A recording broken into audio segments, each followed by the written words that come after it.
ఓం శ్రీ మహాగణాధిపతయే నమ. ఓం శ్రీ గురుభ్యో నమ. ఓం శ్రీ సాయినాథాయ నమ. శ్రీ సాయి సచ్చరిత్రంలో 4వ అధ్యాయం. ఈ అధ్యాయంలో యోగీశ్వరుల కర్తవ్యం, పవిత్ర షిరిడీ క్షేత్రం, సాయిబాబా యొక్క రూపురేఖలు, గౌలీబువా వారి వాక్కు, విఠల దర్శనం, క్షీరసాగరుని కథ, దాసగణు ప్రయాగ స్నానం, సాయిబాబా అయోని సంభవం, షిరిడీకి వారి మొదటి రాక, 3 బసలు, యోగీశ్వరుల కర్తవ్యం, వీటి గురించి తెలుసుకుందాం. ముందుగా భగవద్గీత 4వ అధ్యాయంన 7-8 శ్లోకములందు శ్రీకృష్ణ పరమాత్ముడు ఇట్లా సెలవిచ్చి ఉన్నారు. ధర్మము నశించునప్పుడు, అధర్మము వృద్ధి పొందునప్పుడు నేను అవతరించెదను.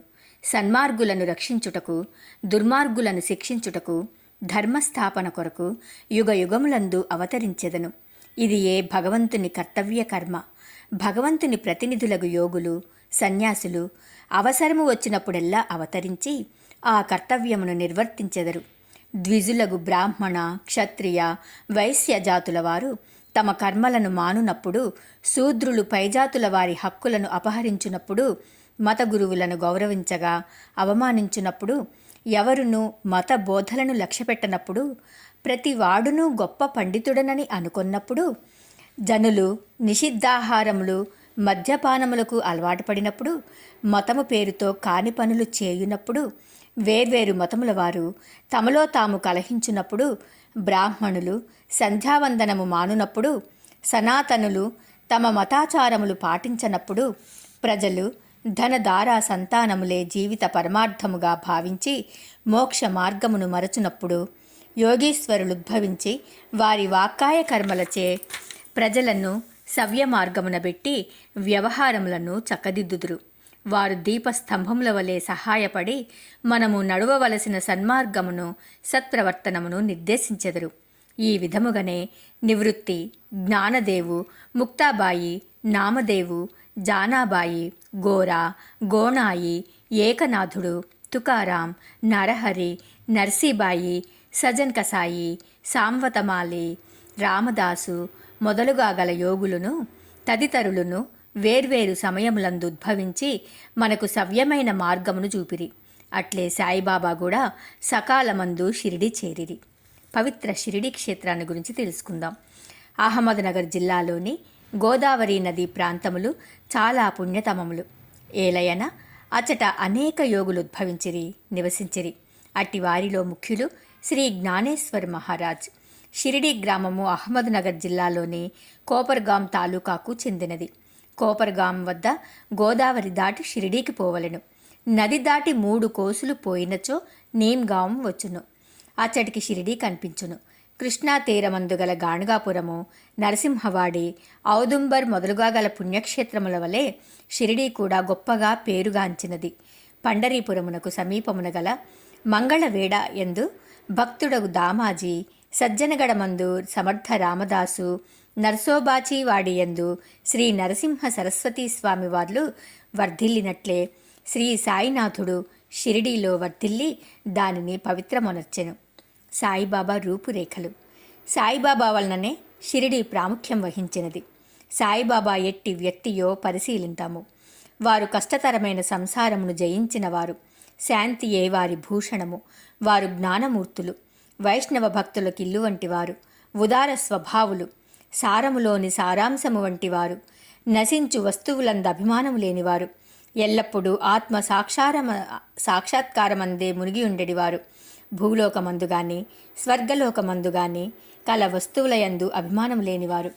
వారి అంతరంగము అద్దము వలె స్వచ్ఛమైనది. వారి వాక్కుల నుండి అమృతము స్రవించుచుండెను. గొప్పవారు, బీదవారు వారికి సమానమే. వారు మానవమానాలను లెక్కించిన వారు కాదు. అందరికీ వారు ప్రభువు. అందరితో కలిసి మెలిసి ఉండేడివారు. ఆటలు గాంచెడివారు, పాటలను వినుచుండెడివారు. కానీ సమాధి స్థితి నుండి మరలువారు కారు. ఎల్లప్పుడూ అల్లా నామము ఉచ్చరించుచుండెడివారు. ప్రపంచమంతా మేలుకొనున్నప్పుడు వారు యోగనిద్రయందుండెడివారు.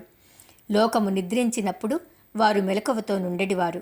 వారి అంతరంగము లోతైన సముద్రము వలె ప్రశాంతము. వారి ఆశ్రమము, వారి చర్యలు ఇదమిత్తముగా నిశ్చయించుటకు వీలు కానివి. ఒకచోటనే కూర్చుండి ఉన్నప్పటికీ ప్రపంచమందు జరుగు సంగతులన్నీయూ వారికి తెలియను. వారి దర్బారు ఘనమైనది. నిత్యము వందల కొలది కథలు చెప్పుతున్నప్పటికీ మౌనము తప్పెడివారు కారు. ఎల్లప్పుడూ మసీదు గోడకు ఆనుకుని నిలుచువారు, లేదా ఉదయము, మధ్యాహ్నము, సాయంత్రము లెండి తోటవైపు గాని చావడి వైపు గాని పచార్లు చేయుచుండెడివారు. ఎల్లప్పుడూ ఆత్మ ధ్యానమునందే మునిగి ఉండెడివారు. సిద్ధపురుషుడైనప్పటికీ సాధకుని వలె నటించువారు. అణుకువ, నమ్రత కలిగి అహంకారం లేక అందరినీ ఆనందింపజేయువారు. అట్టివారు సాయిబాబా.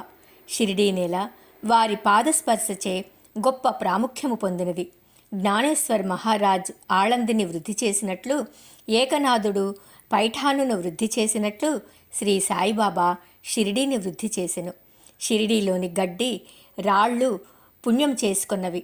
ఏలయనా బాబా పవిత్ర పాదములను ముద్దు పెట్టుకొని వారి పాదధూళి తలపైని వేసుకొనగలిగినవి.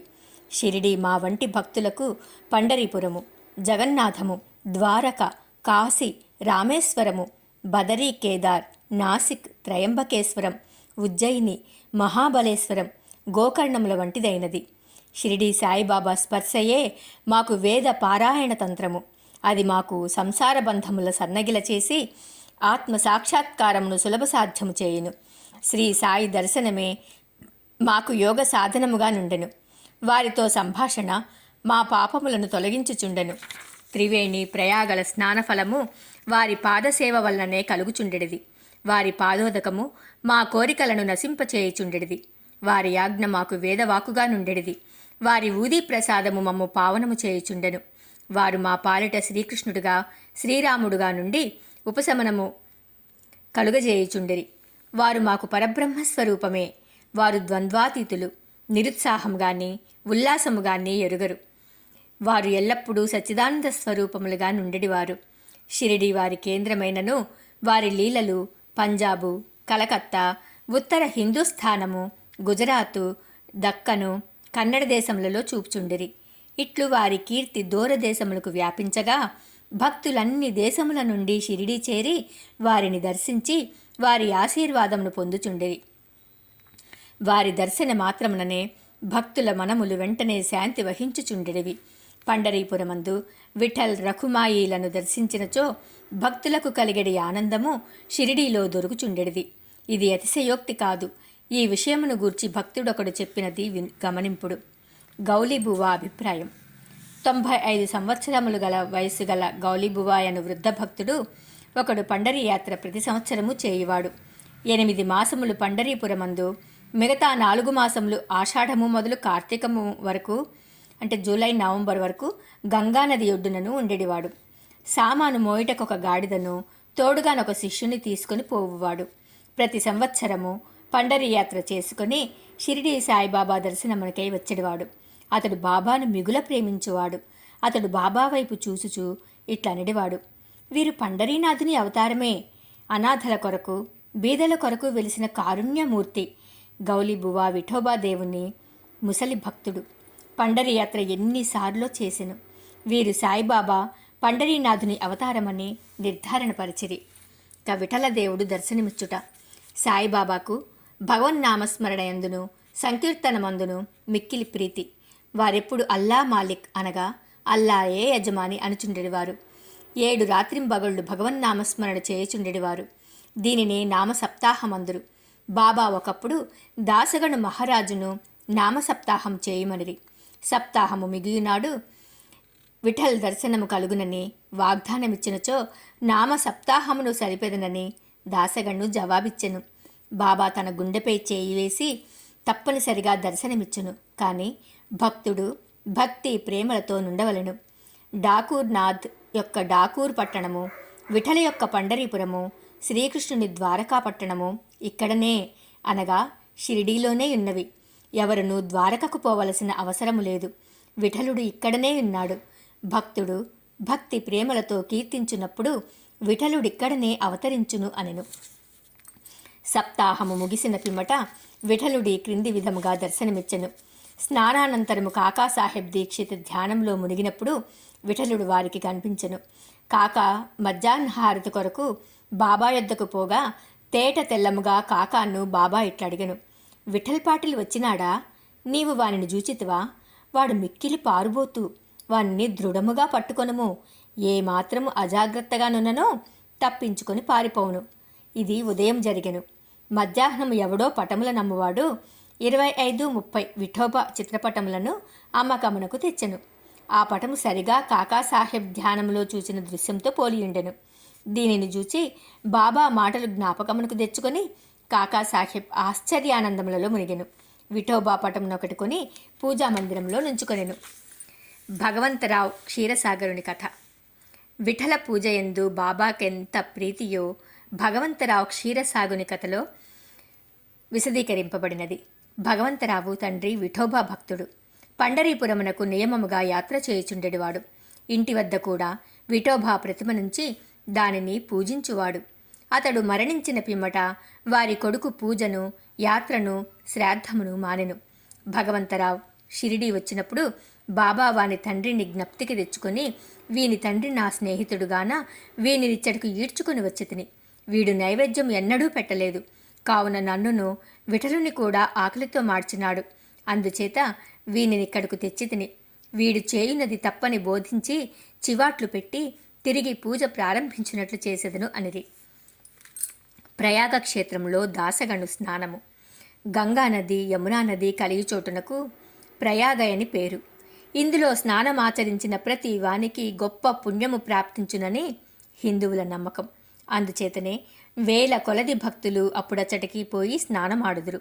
దాసగను కూడా ప్రయాగపోయి అచ్చట సంగమములో స్నానం చేయవలనని మనస్సున దలచెను. బాబా వద్దకేగి అనుమతించమనెను. అందుకు బాబా ఇట్లు జవాబిచ్చెను. అంత దూరము పోవలసిన అవసరమే లేదు. మన ప్రయాగ ఇచ్చటనే కలదు. నా మాటలు విశ్వసింపుము. ఇట్లనునంతలో ఆశ్చర్యములన్నిటికంటే ఆశ్చర్యమైన వింత జరిగినది. దాసగణ మహారాజ్ బాబా పాదములపై శిరస్సు నుంచిన వెంటనే బాబా 2 పాదముల బొటన వ్రేళ్ల నుండి గంగా యమునా జలములు కాలువలుగా పారెను. ఈ చమత్కారమును చూచి దాసగను ఆశ్చర్యచకితుడయ్యాడు. భక్త్యావేశాలతో మైమరచాడు. కన్నులు ఆనందాశ్రువులతో నిండాయి. అతని హృదయంలో ఉప్పొంగిన కవితావేశం శ్రీ సాయి లీలాగాన రూపంలో పెళ్ళుబికింది. బాబా అయోని సంభవుడు షిరిడీ మొట్టమొదట ప్రవేశించుట. సాయిబాబా తల్లిదండ్రులను గూర్చిగాని, జన్మము గూర్చిగాని, జన్మస్థానమును గూర్చిగాని ఎవరికీ ఏమీయూ తెలియదు. ఎందరో పెక్కుసార్లు ఈ విషయమును కనుగొనుటకు ప్రయత్నించారు. పలుసార్లు ఈ విషయమును బాబాను ప్రశ్నించారు గాని ఎట్టి సమాధానము గాని సమాచారము గాని పొందకుండిరి. నామదేవు, కబీరు సామాన్య మానవుల వలె జన్మించి ఉండలేదు. ముత్యపు చిప్పలలో చిన్న పాపల వలె లభించిరి. నామదేవుడు భీమారథి నదీ తటమున గోణాయికి కనిపించెను. కబీరు భాగీరథి నదీ తటమున కమాలుకు కనిపించెను. అట్టిదే సాయి జన్మ వృత్తాంతము. భక్తుల కొరకు బాబా 16 ఏళ్ల బాలుడుగా షిరిడీలోని వేప చెట్టు క్రింద అవతరించెను. బాబా అప్పటికే బ్రహ్మజ్ఞానిగా గాన్పించెను. బాబా స్వప్నావస్థ ఎందైనను ప్రపంచ వస్తువులను కాంక్షించెడివారు కాదు. ఆయన మాయను తన్నెను. ముక్తి బాబా పాదములను సేవించుచుండెను. నానా చోప్దారు తల్లి మిక్కిలి ముసలిది. ఆమె బాబానిట్లు వర్ణించినది. ఈ చక్కని చురుకైన కుర్రవాడు వేప చెట్టు క్రింద ఆసనములో నుండెను. శీతోష్ణములను లెక్కింపక అంతటి చిన్న కుర్రవాడు కఠిన తపమాచరించుట, సమాధిలో మునుగుట చూసి గ్రామస్తులు ఆశ్చర్యపడిరి. ఆ బాలుడు పగలు ఎవరితో కలిసేటివాడు కాదు. రాత్రి యందు ఎవ్వరికీ భయపడేవాడు కాడు. చూచిన వారు ఆశ్చర్య నిమగ్నులై ఈ చిన్న కుర్రవాడు ఎక్కడి నుంచి వచ్చినాడని అడగసాగిరి. అతని రూపు, ముఖలక్షణములు చాలా అందముగా నుండెను. చూచిన వారులెల్లరూ ఒక్కసారిగా ముగ్ధులవుచుండిరి. ఆయన ఎవరి ఇంటికి పోకుండెను. ఎల్లప్పుడూ వేప చెట్టు క్రిందనే కూర్చునివాడు. పైకి చిన్న బాలుని వలె కాన్పించినప్పటికీ చేతలను బట్టి చూడగా నిజముగా మహానుభావుడే. నిర్వ్యామోహము రూపుదాల్చిన అతని గూర్చి ఎవరికీ నేమీ తెలియకుండెను. ఒకనాడు ఖండోబా దేవుడొకని ఆవేశించగా, నీ బాలుడు ఎవడై ఉంటుడని ప్రశ్నించిరి. వాని తల్లిదండ్రులెవరని, ఎచ్చటి నుండి వచ్చినాడని అడిగారు. ఆ ఖండోబా గణము ఒక స్థలమును చూపి గడ్డపారను తీసుకొని వచ్చి అచ్చట త్రవ్వమనెను. అట్లు త్రవ్వగా అందులో కొన్ని ఇటుకలు, వాని దిగువ వెడల్పు రాయి ఒకటి కనిపించెను. ఆ బండను తొలగించగా క్రిందన ఒక సందు కనిపించెను. అచ్చట 4 దీపములు వెలుగుచుండెను. ఆ సొరంగము ద్వారా ముందుకు పోగా అచ్చటనొక భూగృహము కనిపించెను.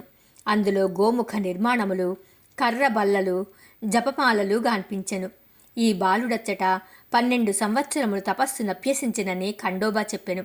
పిమ్మట కుర్రవాణిని విషయము ప్రశ్నించగా వారలను మరిపించుచు అది తన గురుస్థానమనియు వారి సమాధి అచ్చట గలదు కావున దానిని కాపాడవలననియు చెప్పెను. వెంటనే దానినప్పటి వలె మూసివేసిరి. అశ్వత్థ ఉదుంబర వృక్షముల వలె ఈ వేప చెట్టును పవిత్రముగా చూచుకొనుచు బాబా ప్రేమించువాడు. మహల్సాపతి తదితర షిరిడీలోని భక్తులు దీనిని బాబా యొక్క గురువుగారి సమాధి స్థానమని భావించి సాష్టాంగ నమస్కారములు చేసెదరు. ఇంకా 3 వసతి గృహములు. వేప చెట్టును దాని చుట్టూనున్న స్థలమును హరి వినాయక సాఠే అనువాడుకొని సాఠేవాడాయను ఒక పెద్ద వసతి గృహమును కట్టించెను. అప్పట్లో షిరిడీకి పోయిన భక్తమండలికి ఇది ఒక్కటియే నివాస స్థలము. వేప చెట్టు చుట్టూ ఎత్తుగా అరుగు కట్టిరి, మెట్టు నిర్మించిరి. మెట్ల దిగువనొక గూడు వంటిది గలదు. భక్తులు మండపంపై ఉత్తరాభిముఖంగా కూర్చెనెదరు. ఎవరిచ్చట గురు శుక్రవారములు ధూపం వేయుదురో వారు బాబా కృప వల్ల సంతోషంతో నుండెదరు. ఈ వాడ చాలా పురాతనమైనది కావున మరమ్మత్తునకు సిద్ధముగా నుండెను. తగిన మార్పులు మరమ్మత్తులు సంస్థానము వారు చేసిరి. కొన్ని సంవత్సరముల పిమ్మట దీక్షిత్ వాడాయని పేర ఇంకొక వసతి గృహము కట్టబడినది. న్యాయవాది అయిన కాకాసాహెబ్ దీక్షిత్ ఇంగ్లండుకు పోయెను. అచట రైలు ప్రమాదమున కాలు కుంటుబడెను. అది ఎంత ప్రయత్నించినను బాగు కాలేదు. తన స్నేహితుడగు నానాసాహెబ్ చాందోర్కర్ షిరిడీ సాయిబాబాను దర్శించుమని సలహా ఇచ్చెను. 1909వ సంవత్సరంలో కాకా షిరిడీకి పోయెను. బాబా దర్శన మాత్రమున అమితానంద భరితుడై షిరిడీలో నివసించుటకు నిశ్చయించుకొనెను. కాలు కుంటితనము కన్నా తన మనస్సులోని కుంటితనమును తీసివేయమని బాబాను ప్రార్థించెను. తన కొరకును ఇతర భక్తులకును పనికి వచ్చినట్లు ఒక వాడాను నిర్మించెను. 10-12-1910 ఈ వాడా కట్టుటకు పునాది వేసిరి. ఆనాడే 2 ముఖ్యమైన సంఘటనలు జరిగెను. ఒకటి, దాదాసాహెబ్ కాపర్డేకు తన ఇంటికి పోవుటకు బాబా సమ్మతి దొరికెను. రెండవది, చావడిలో సేజ్ హారతి ప్రారంభమయ్యెను. దీక్షిత్ వాడా పూర్తి కాగానే 1911వ సంవత్సరంలో శ్రీరామనవమి సమయమందు శాస్త్రోక్తముగా గృహప్రవేశం జరిపిరి. తరువాత కోటేశ్వరుడును నాగపూరు నివాసియునగు బూటి మరి ఒక పెద్ద రాతి మేడను నిర్మించెను. అతడు చాలా ద్రవ్యము దీని కొరకు వెచ్చించెను. వెచ్చించిన ద్రవ్యమంతయు నిజమునకు సార్థకమయ్యెను. ఏలయన బాబాగారి భౌతిక శరీరం అందులో సమాధి చేయబడినది. దీనినే సమాధి మందిరం అంటారు. ఈ స్థలంలో మొట్టమొదట పూల తోట ఉండెను. ఆ తోటలో బాబాయే తోటమాలిగా మొక్కలకు నీళ్లు పోయిట మొదలగునవి చేసిడివారు. ఇట్లు 3 వాడాలు వసతి గృహములు కట్టబడెను. అంతకు ముందిచ్చట ఒక్క వసతి గృహం కూడా లేకుండెను. అన్నిటికంటే సాఠేవాడ మొదటి రోజులలో అందరికీ చాలా ఉపకరించుచుండెను. 4వ అధ్యాయం సంపూర్ణం. సర్వం శ్రీ సాయినాథుని దివ్య చరణార విందార్పణమస్తు. ఓం శ్రీ సాయినాథాయ నమః.